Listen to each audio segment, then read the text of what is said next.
Kecha Moskvada 4-sinf tojikistonlik yosh bolani pichoqlab o'ldirib ketishdi, prosta Tojikistondan bo'lgani uchun. Millatparast natsist bitta russkiy pidaras bila.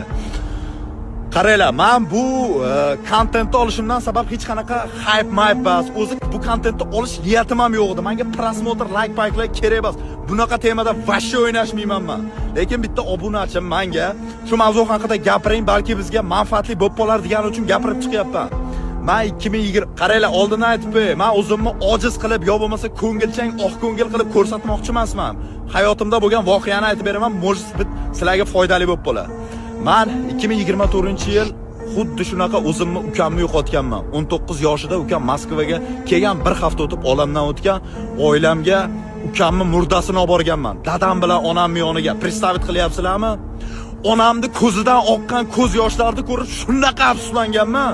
Ukamni o'rniga